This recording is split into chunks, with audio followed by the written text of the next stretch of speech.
नमस्कार, स्वागत है आपका पब्लिक इंडिया पर। मैं हूं नीलू व्यास। राजीव कुमार जो कि मुख्य चुनाव आयुक्त हैं देश के, वो 18 फरवरी को रिटायर हो जाएंगे और रिटायर होने के बाद जो सबसे बड़ा सवाल है कि जो भी नया मुख्य चुनाव आयुक्त बनेगा वो आखिर कैसे बनेगा।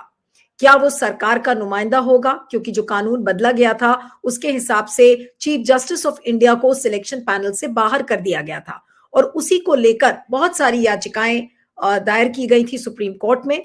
और कल इसको लेकर सुनवाई थी, क्योंकि जो एसोसिएशन फॉर डेमोक्रेटिक रिफॉर्म्स नाम की जो एनजीओ है और इन सारे मुद्दों पर बहुत सक्रियता से लड़ती आई है, उनका ये मानना था कि भाई इसकी सुनवाई हो जाए और 18 फरवरी को जब राजीव कुमार रिटायर होंगे तो उसके पहले इस केस की सुनवाई हो और सुप्रीम कोर्ट इस पर कुछ ना कुछ फैसला सुना सके।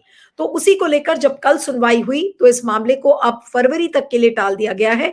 लेकिन सुप्रीम कोर्ट ने जो बात कही है वो बहुत महत्वपूर्ण है। उनका ये मानना है कि ये पूरा मामला कानून बनाने की विधायी शक्ति बनाम अदालत की राय होगा। और जब वकील से भी पूछा गया तो इसी बात को लेकर पीठ ने कहा कि अनुच्छेद 141 यानी कि सेक्शन 141 के तहत अदालत की राय बनाम कानून बनाने की विधायी शक्ति का होगा। अब ऐसे में सुप्रीम कोर्ट क्या कुछ कहेगा, लेकिन क्या वाकई में राजीव कुमार की के रिटायरमेंट के पहले सुप्रीम कोर्ट को एक बड़ा फैसला सुना सकता है? इस पे कुछ अभी कहा नहीं जा सकता, क्योंकि लास्ट टाइम भी जब सुप्रीम कोर्ट ने स्टे करने से मना कर दिया था, जब दो चुनाव आयुक्तों की जो नियुक्ति का मामला आया था, तो उन्होंने जो सुप्रीम कोर्ट ने उस समय ये कहा था कि इससे केओस बढ़ेगा, कंफ्यूजन होगा, और उन्होंने इस मामले पर स्टे नहीं की थी। तो आज इस समय हमारे साथ अंजलि भारद्वाज हैं, जो कि देश की जाने मानी ट्रांसपेरेंसी एक्टिविस्ट हैं। अंजलि, आपका बहुत बहुत स्वागत है। Thank you so much for joining. कल मैं जानना चाहती हूँ कि सुप्रीम कोर्ट ने जो कहा कि ये विधायी शक्ति बनाम सुप्रीम कोर्ट की राय होगा, इससे आपको क्या लगता है? क्या उम्मीद है आपको कि वाकई में इस मामले पर 18 फरवरी के पहले सुप्रीम कोर्ट कोई ऐसा फैसला सुना सकता है? जी देखिए नीलू, समझने की पहले जो एक दो चीजें बैकग्राउंड में है वो ये है कि election Commission of India constitution के तहत, हमारे संविधान के तहत एक बनाई गई बॉडी है जिसका काम है कि चुनाव के समय वो पूरी निगरानी रखें और चुनाव सही से हो, देश में फ्री एंड फेयर इलेक्शंस हो, वो सुनिश्चित करें। अब फ्री एंड फेयर इलेक्शन सुनिश्चित करने वाली जो बॉडी है इलेक्शन कमीशन, उसमें जो इलेक्शन कमिश्नर हैं, चीफ इलेक्शन कमिश्नर हैं, उनकी नियुक्ति अगर एक कोई पार्टी करेगी तो फिर प्रॉब्लम होगी। तो बहुत जरूरी है कि जो इलेक्शन कमीशन ऑफ इंडिया है, जिन्हें निष्पक्ष तरीके से फ्री एंड फेयर इलेक्शंस कराने हैं, उनकी जो चीफ हैं उनका चयन जो है वो बिल्कुल निष्पक्ष तरीके से हो। एक इंडिपेंडेंट कमिश्नर आए, election commissioner, chief election commissioner, जो कि इलेक्शंस देश में निष्पक्ष तरीके से करा सके। अब कॉन्स्टिट्यूशन में क्या लिखा था? बेसिकली कॉन्स्टिट्यूशन में ये लिखा था कि जब एक कानून बनना चाहिए और कानून जब बनेगा उसके हिसाब से इलेक्शन कमिश्नर्स की नियुक्ति होगी। जब तक कानून नहीं बनता वो पावर एग्जीक्यूटिव को दे दिया गया था कि जो भी पावर में है, रूलिंग पार्टी है, वो फिर वो चयन कर सकते हैं। अब बहुत जरूरी था कि एक कानून बने और अनफॉर्चुनेटली हमारे देश में वो कानून नहीं बना। कन्वीनियंट भी था क्योंकि जो एग्जीक्यूटिव है वो फिर नियुक्तियां कर रहे थे इलेक्शन कमिश्नर्स की। अब हमने देखा है कि देश में लार्जली ये माना गया है कि चुनाव हमारे देश में निष्पक्ष रूप से होते आए हैं, फ्री एंड फेयर इलेक्शंस होते आए हैं। पर 2019 में जब चुनाव हुआ, जनरल इलेक्शन हुए, तो ढेर सारे सवाल उठ गए। बहुत सारे सवाल इसलिए उठे क्योंकि इलेक्शन कमीशन का जो रवैया था वो निष्पक्ष नहीं नजर आ रहा था।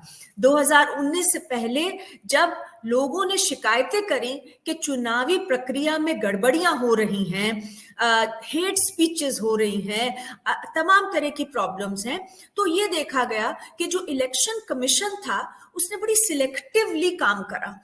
जो ऑपोजिशन पार्टीज थी उन्हें तो तुरंत वो बड़े इलैक्रिटी के साथ में वो नोटिस ले लेते थे उसका और उन्हें दंडित किया जाता था। लेकिन जो रूलिंग पार्टी थी उसके ऊपर कोई दबाव नहीं था, कोई एक्शन नहीं था। उदाहरण देती हूं मैं आपको, नमो टीवी, नरेंद्र मोदी जी हमारे प्राइम मिनिस्टर हैं, नमो टीवी नाम से चुनाव के बिल्कुल पहले एक टीवी चैनल शुरू हो गया। अब ये तो गलत बात है क्योंकि ये तो पूरे इलेक्शन को स्क्यू कर सकता है। इसकी शिकायत हुई, उस पर कुछ काम नहीं हुआ इलेक्शन कमिश्नर द्वारा। और भी शिकायतें जब हुई जिसमें रूलिंग पार्टी बीजेपी के नेताओं के बारे में शिकायतें थी, प्राइम मिनिस्टर की कुछ वक्ता जो उन्होंने बातें कही और भी वक्ता थे उनके बारे में शिकायतें थी, उनके ऊपर एक्शन नहीं हो रहा था। तो ये निष्पक्षता नहीं नजर आ रही थी। और फिर चुनाव जब हुए उसमें भी वोटर टर्नआउट कितना था, कितने लोग वोट करने के लिए आए और कितने काउंटिंग में वोट्स पाए गए, इसमें भी डिफरेंस आया, सवाल उठे। तो ये सारी चीजें होने पर ये मामला जो है सुप्रीम कोर्ट में पहुंचा कि देखिए अगर आपने एक चीज ध्यान दिया हो, जिस दिन राजीव कुमार की आखिरी प्रेस कॉन्फ्रेंस थी, जिस दिन उन्होंने दिल्ली के चुनाव की घोषणा की थी, उस दिन भी उन्होंने सारे क्लैरिफिकेशंस दिए कि देखिए वोटर टर्नआउट में कोई गड़बड़ी नहीं है, ईवीएम के साथ कोई छेड़छाड़ नहीं होती है। साथ में उन्होंने जो वोटर लिस्ट में जो डिलीशंस का मामला है उसको भी उठाया कि नहीं, हम ऐसे तो कर ही नहीं सकते हैं, हमारा जो चुनाव है वो गोल्ड स्टैंडर्ड चुनाव होता है। साथ में उन्होंने हाई कोर्ट और सुप्रीम कोर्ट को भी धन्यवाद दिया। तो ऐसे में आपको लगता है कि सुप्रीम कोर्ट वाकई में इन चीजों को संज्ञान ले पाएगा? जो बात हम लगातार कह रहे हैं कि भाई सुप्रीम कोर्ट भी अपने हाथ पैर खड़े कर लेता है जब चुनाव आयोग की बात आती है, और ये एक बार नहीं कई बार कई इंटरव्यूज में ये बातें सामने आई हैं कि सुप्रीम कोर्ट चुनाव आयोग को आड़े हाथों ले सकता है लेकिन नहीं लेता है। ऐसे में आपको उम्मीद क्या लगती है? क्योंकि रिटायरमेंट, देखिए नीलू, जी, मैं इस बात से एग्री नहीं करती हूँ क्योंकि जो मैंने आपको कहा कि एक पूरा केस जो है मामला सुप्रीम कोर्ट में गया था और सुप्रीम कोर्ट ने उसका संज्ञान लिया कि रूलिंग पार्टी कैसे इलेक्शन कमिश्नर्स को नियुक्त कर सकती है, ये गलत है। और सुप्रीम कोर्ट ने कहा कि देखिए कॉन्स्टिट्यूशन में लिखा है कि केवल जब तक कानून नहीं बनता तब तक रूलिंग पार्टी मतलब एग्जीक्यूटिव जो है वो इलेक्शन कमिश्नर की नियुक्ति कर सकते हैं। ये पूरा मामला बहुत गहराई में सुनाया गया और सुप्रीम कोर्ट ने इसके ऊपर बहुत ही बढ़िया जजमेंट दी जिसमें सुप्रीम कोर्ट ने कहा कि निष्पक्षता जो है इलेक्शन कमीशन की वो सबसे इंपॉर्टेंट चीज है और जब नियुक्तियां हो इलेक्शन कमिश्नर्स की वो निष्पक्ष रूप से होनी चाहिए। और सुप्रीम कोर्ट ने ये भी कहा कि एक कमिटी हम बना रहे हैं क्योंकि अभी तक कानून नहीं बना है, उस कमिटी में prime minister, leader of opposition और चीफ जस्टिस ऑफ इंडिया 3 लोग होंगे जो कि नियुक्तियां करेंगे क्योंकि हम चाहते हैं कि नियुक्तियां जो हैं वो कोई एक पार्टी या सरकार जो रूलिंग पार्टी जो सरकार बना रही है वो नियुक्ति ना करे। अब आप देखिए सरकार ने क्या किया, ये सुप्रीम कोर्ट की जजमेंट आ गई, सबने यही सोचा कि सुप्रीम कोर्ट की अब जजमेंट आई है अब नियुक्तियां ऐसे होंगी। सरकार तुरंत एक कानून लेकर आई जिसमें सरकार ने कह दिया कि नहीं, हम लोग कानून अब बना रहे हैं क्योंकि हमारे पास पावर है under the constitution to make this law. और उसके अंदर जो नियुक्ति की सिलेक्शन कमिटी है उसमें हम प्रधानमंत्री, एक कैबिनेट मिनिस्टर और लीडर ऑफ ऑपोजिशन को बिठाएंगे। तो देखिए 2:1, 2 लोग जो हैं जो एग्जीक्यूटिव रूलिंग पार्टी के हैं वो और एक लीडर ऑफ ऑपोजिशन, और चीफ जस्टिस ऑफ इंडिया को इस कमिटी से ड्रॉप कर दिया गया। अब इसके कारण ये जो कमिटी है ये फिर से इम्बैलेंस हो गई है। Preponderance of the government is there, मतलब मेनली जो सरकार चाहेगी उन्हीं को बनाया जा रहा है despite the Supreme Court judgment. तो सुप्रीम कोर्ट की ऐसा नहीं है कि सुप्रीम कोर्ट ने संज्ञान नहीं लिया, ऐसा नहीं है। अगर जिसने भी उन हियरिंग्स को सुना उसमें सुप्रीम कोर्ट ने बहुत ही एक जबरदस्त तरीके से क्वेश्चनिंग करी और बहुत ही एक बढ़िया जजमेंट दी है, लैंडमार्क जजमेंट दी है अनूप बैरवाल केस के अंदर, जहां पे सुप्रीम कोर्ट ने कहा कि देखिए ये चल ही नहीं सकता लोकतंत्र में, जहां पर इलेक्शन कमीशन का काम है कि लोग जाके चुनाव में वोट करते हैं, तो चुनावी प्रक्रिया बिल्कुल सही से निष्पक्ष तरीके से चलनी चाहिए। जो रेफरी है, जो वॉचडॉग हैं हमारे इलेक्शन कमिश्नर, अगर वही निष्पक्ष तरीके से काम नहीं करेंगे क्योंकि उनका चयन ही ऐसे हुआ है, तो गलत लोग बैठ रहे हैं वहां पर, जो रूलिंग पार्टी के प्लायंट लोग हैं उन्हें बिठाया जाएगा। तो उस सुप्रीम कोर्ट ने बहुत बढ़िया जजमेंट दी थी, अब उसकी सबवर्जन हुई है, ये बिल्कुल सही बात है, that the judgement of the Supreme Court has been subverted. जो आपने बात कही वो बिल्कुल सही है, वो हम में से बहुत लोगों को ये खराब लगा कि जब सरकार ने इस तरीके का कानून बनाया, उसे चैलेंज किया गया, तो 2024 के चुनाव से पहले सुप्रीम कोर्ट ने ये कह दिया कि देखिए इस टाइम पे बहुत केओस हो जाएगा, इस टाइम पे जिनका चयन कर दिया गया है उन्हें चुनाव कराने दीजिए।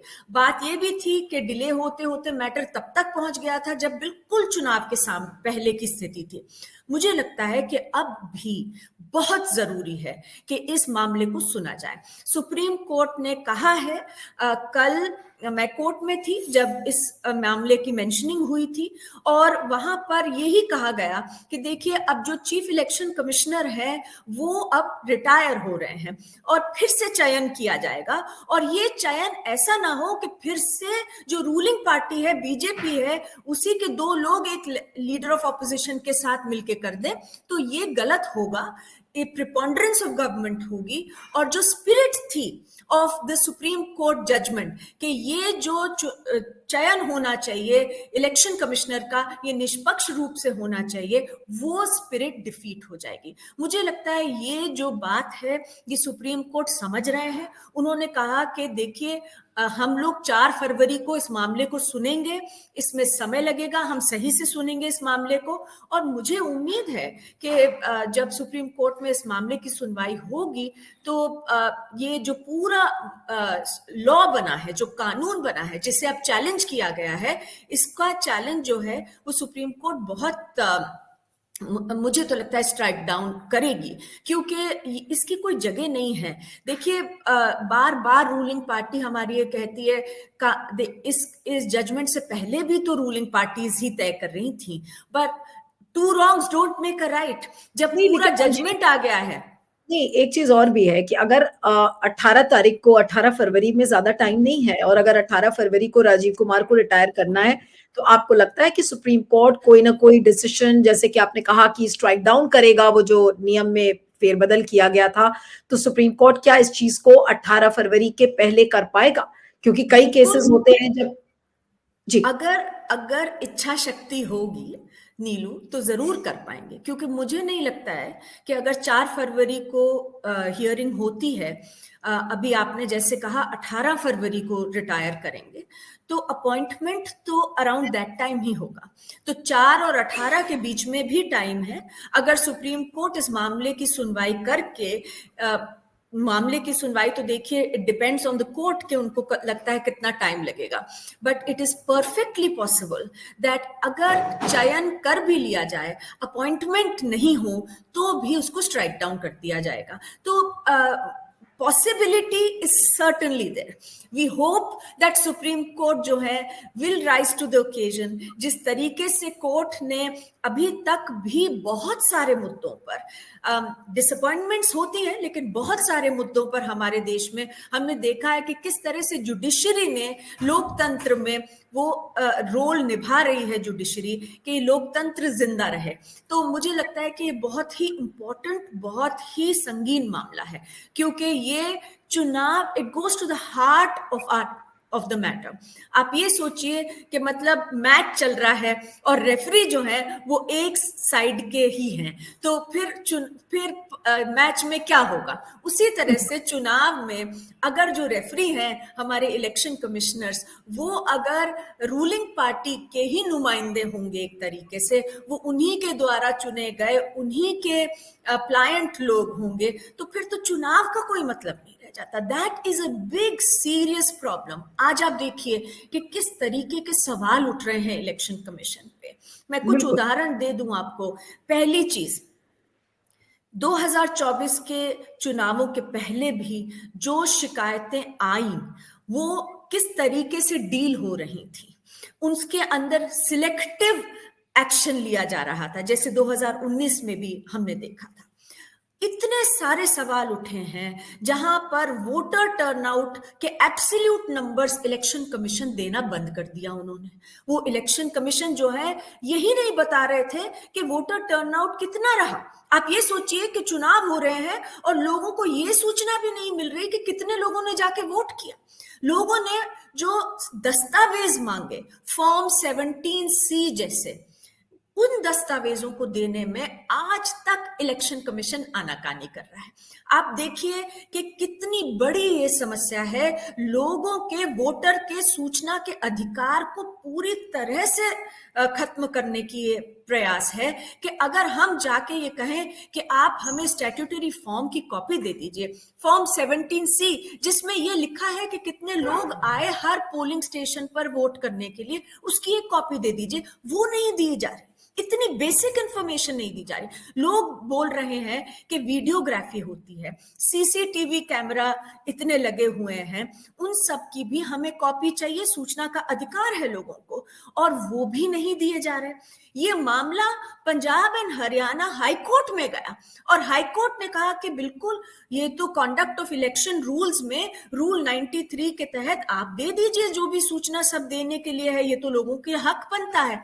तो सरकार ने इलेक्शन कमीशन के साथ मिलकर, in consultation with the Election Commission of India, rule ही बदल दिया कि अगर रूल के तहत लोगों को सूचना मिलनी है तो हम रूल ही बदल देते हैं, हम सूचना ही नहीं देंगे। अरे मतलब इलेक्शन कमीशन का क्या ये काम है? क्या इलेक्शन कमीशन निष्पक्ष रूप से जिसको काम कराना होता है चुनावी प्रक्रिया का, क्या उन्हें पारदर्शिता में इंटरेस्ट नहीं है? उन्हें पारदर्शिता से परहेज हो रहा है? हमारे देश में लोकतंत्र में कैसा इलेक्शन कमीशन चलाया जा रहा है? तो ये बहुत बड़े सवाल आज की तारीख में उठ रहे हैं। हमारे जैसे लोगों ने जो तमाम सूचनाएं मांगी हैं, आप याद करिए नीलू, बहुत बार ऐसा लगता है कि अरे ये तो कुछ हवाई बातें हो रही हैं, ऐसा थोड़ी होता है। आपको याद होगा कि किस तरह से चंडीगढ़ मेयर इलेक्शंस के समय पर जो अनिल मासी जो थे, जो प्रिसाइडिंग ऑफिसर थे, उनके ऊपर सीसीटीवी कैमरा लगा था और सब देख पा रहे थे कि कैसे वो चुनावी हेरफेर कर रहे थे बीजेपी को जिताने के लिए। तो ये ऐसा नहीं है कि किसी के मन के ख्याल है, हमारे देश में ये हो चुका है, सुप्रीम कोर्ट तक मामला पहुंच चुका था, वो इलेक्शन रद्द करना पड़ा। अब इसमें से क्या सीख मिलती है? सीख तो यही मिलती है कि पारदर्शी बनाया जाए चुनावी प्रक्रिया को। जो सीसीटीवी कैमरा लगाए गए हैं, आपके हमारे टैक्स के पैसे से लगाए गए हैं, इसलिए लगाए गए हैं कि कुछ चुनावी प्रक्रिया में हेरफेर हो तो लोग तुरंत देख लें, पकड़ लें उसको। तो लोग जब मांग रहे हैं ये सूचना, तो इलेक्शन कमीशन क्यों नहीं देना चाहता है ये सूचना? मई 2024 में मैंने अर्जी लगाई थी रूल 93(2) के तहत कि आप मुझे फॉर्म 17C की कॉपी दीजिए। आज 8 महीने होने वाले हैं, आज तक कॉपी नहीं दी गई इलेक्शन कमीशन द्वारा। क्या कारण है? और फिर अब रूल बदल दिया कि आगे कोई मांग भी ना पाए। आप और हम अगर चाहें भी तो रूल ही बदल दिया, कॉन्डक्ट ऑफ इलेक्शन रूल बदल दिया कि आप मांग ही नहीं सकते। तो ये जो पूरी मंशा है इलेक्शन कमीशन की, आज संदेह के घेरे में है। और जो हमारे चीफ इलेक्शन कमिश्नर हैं, उन्होंने बहुत शेरो शायरी के साथ में जो प्रेस कॉन्फ्रेंस करी, उसमें देखिए कुछ भी कह दीजिए, बातें तो आप और हम कुछ भी कह सकते हैं, सब ठीक है, कोई तकलीफ नहीं है, सब अच्छा चल रहा है, आप लोग निश्चिंत रहिए। ऐसे लोकतंत्र नहीं चलते हैं। लोकतंत्र में आप लोगों के साथ तथ्य शेयर करिए, आप सूचना शेयर करिए, जहां सवाल उठता है आप लोगों को पुख्ता सूचना दीजिए, तब लोग मानेंगे कि हेरफेर नहीं हो रहा। आपके केवल कह देने से एक शायराना अंदाज में लोग मान नहीं जाएंगे कि हेरफेर नहीं हो रहा है, बल्कि जितना छुपाने की कोशिश हो रही है, उतना ही लोगों के मन में ये शक बढ़ता जा रहा है कि इलेक्शन कमीशन क्या कर रहे हैं, क्या हमारी चुनावी प्रक्रिया कहीं हेर फेर के घेरे में तो नहीं आ गई है, क्योंकि आप जितना छुपाएंगे उतना ही शक बढ़ेगा। और इलेक्शन कमिश्नर के ये कह देने से कि सब बढ़िया है, ये ठीक नहीं हो जाएगा। और मेरा यही मानना है कि अब जब रिटायरमेंट होती है इलेक्शन कमिश्नर की, it will be very necessary, बहुत जरूरी है कि ये कानून जो है उससे पहले सुप्रीम कोर्ट सुने, इस पर सुनवाई करे और इसे स्ट्राइक डाउन करे। नीलू, ये बहुत डेंजरस लॉ है। ये लॉ इसलिए भी डेंजरस है क्योंकि इस कानून में ये भी लिखा है कि अगर कोई सिलेक्शन कमेटी के मेंबर, सिलेक्शन कमेटी के कौन है मेंबर? अब प्रधानमंत्री हैं, यूजुअली होम मिनिस्टर होते हैं as one of the cabinet ministers, तो प्रधानमंत्री हैं, अमित शाह जी हैं, और लीडर ऑफ ऑपोजिशन है। अब उसमें ये भी लिखा है कि अगर इनमें से कोई एक ना भी हो, वेकेंसी भी हो, तो भी जो अपॉइंटमेंट है वो सही है। तो आप ये सोचिए कि कल को लीडर ऑफ ऑपोजिशन कहा जाएगा कि लीडर ऑफ ऑपोजिशन अवेलेबल नहीं थे, इसलिए हम दोनों ने मिलकर ही कर दिया इलेक्शन कमिश्नर का चुनाव। तो मतलब ये तो लोकतंत्र में खिलवाड़ हो रहा है। सुप्रीम कोर्ट ने जजमेंट दे दी, सुप्रीम कोर्ट में की जजमेंट के पूरे विपरीत कानून लाया गया है, जिससे कि इलेक्शन कमीशन पर कब्जा जो है वो बना लिया जाए, वो कब्जा छोड़ा ना जाए रूलिंग पार्टी द्वारा। क्योंकि जब तक इलेक्शन कमीशन, जब तक रेफरी किसी पार्टी के बस में है, तब तक वो पार्टी कैसे हारेगी? तो ये बहुत बड़ा सवाल हमारे देश के सामने आज उठ रहा है, और मुझे लगता है कि Supreme Court will have to look into this matter, because ये इतना क्रिटिकल मैटर है फॉर आवर डेमोक्रेसी। नहीं, तो आपको क्या लग रहा है कि इसमें क्या कई हियरिंग्स होंगी, या फिर एक दो हियरिंग्स में सुप्रीम कोर्ट अचानक से मतलब सुप्रीम कोर्ट के पास और कोई ऑप्शन नहीं है but to strike down this amendment which was made in the law? तो क्या आपको लगता है, या फिर कोई सुप्रीम कोर्ट कोई और विकल्प ढूंढ सकता है, या सिर्फ striking down of the law is the only option? देखिए नीलू, इट्स वेरी डिफिकल्ट टू से कि क्या होगा। मैं तो केवल ये कह सकती हूँ कि क्या होना चाहिए। अनफॉर्चुनेटली हमने देखा है कि सुप्रीम कोर्ट ऑफ इंडिया में बहुत सारे इंपॉर्टेंट केसेस लैंग्विश करते हैं, बहुत देर तक उनकी सुनवाई नहीं होती है। ये मैटर भी मुझे लगता है कि सुन लिया जाना चाहिए था, अब तक अभी नहीं सुना है। मैं तो कहूंगी कि देर आए दुरुस्त आए। तो अब जब 4 फरवरी को इस मैटर को सुना जाएगा, मुझे लगता है कि इसे with great sincerity the Supreme Court should hear this matter, because court का हमारे देश में सबसे इंपॉर्टेंट जुडिशरी का क्या रोल है? वो ये है कि हमारे संवैधानिक अधिकारों को, हमारे संविधान को वो सुरक्षित रखें। और उसमें जब तक चुनावी प्रक्रिया ही गलत है तो लोकतंत्र कैसे चलेगा? तो I think that Supreme Court should to keep लोगों का भी फेथ। देखिए सुप्रीम कोर्ट में कैसे बना रहता है, वो तभी बना रहता है जब सुप्रीम कोर्ट दिखता है कि भाई सुप्रीम कोर्ट ठीक समय पर ठीक जजमेंट दे रहे हैं। इलेक्टोरल बॉन्ड मैटर की मैं अगर बात करूं, वो भी एक बहुत संगीन मामला था। वो मामला सुप्रीम कोर्ट में 7 साल तक लटकाया गया। अब जजमेंट बहुत अच्छा आया, लेकिन 7 साल तक लटकाया गया मामला, उसके बाद जजमेंट आया। कितना लॉस ऑलरेडी हो गया लोकतंत्र में। तो अब इस तरीके से अगर आपने जैसे कहा कि अगर तारीख पे तारीख लगेगी और सुनवाई होगी नहीं, तो लोगों को खुद ही नजर आ जाएगा कि सुप्रीम कोर्ट का क्या रवैया हो रहा है इस मामले में। पर जो मैं कह रही हूं कि होना क्या चाहिए, वो ये होना चाहिए कि एक प्रॉपर हियरिंग्स जो हैं वो अगर सुप्रीम कोर्ट करे, मुझे नहीं लगता है कि कल बल्कि वकीलों ने कोर्ट में ये कहा कि हमें 20 मिनट से ज्यादा नहीं चाहिए। जब सुप्रीम कोर्ट ने कहा कि इसमें टाइम लगेगा, हमें समझना पड़ेगा, उन्होंने कहा स्ट्रेट फॉरवर्ड मामला है, 20 मिनट से ज्यादा नहीं जरूरत पड़ेगी। मैं कहती हूं कि 20 मिनट नहीं, आप 20 घंटे सुन लीजिए तो भी सुनवाई हो सकती है और जजमेंट दीजिए। क्योंकि इस तरीके का ब्लेटेंट, देखिए this is contempt of the courts orders. Supreme court ने, ये कहना सही होगा कि ये सुप्रीम कोर्ट के लिए भी एक अग्नि परीक्षा की घड़ी है, क्योंकि अब दबाव इतना बन गया है, आप लोगों ने इसको मेंशन किया केस को, और ये कहा गया कि भाई रिटायरमेंट के पहले इस केस को सुना जाए, तो क्या सुप्रीम कोर्ट को अब चाहे अनचाहे अब उनके पास ऑप्शन नहीं है, लेकिन इस पर सुनवाई उनको करनी ही पड़ेगी? देखिए, ऑप्शन तो हमेशा होता है। जैसे मैंने कहा कि तारीख पे तारीख कई बार लगाई ही जाती है, लेकिन हाँ, बिल्कुल ये अग्नि परीक्षा का, जैसे आपने कहा वो शब्द यूज करा, this is a very important moment, जहां सुप्रीम कोर्ट को लोग देख रहे हैं बहुत केयरफुली कि उनका क्या रवैया रहता है। देखिए, ये मामला नया मामला नहीं है ना, इसमें तो सुप्रीम कोर्ट ने जजमेंट सुना दिया है।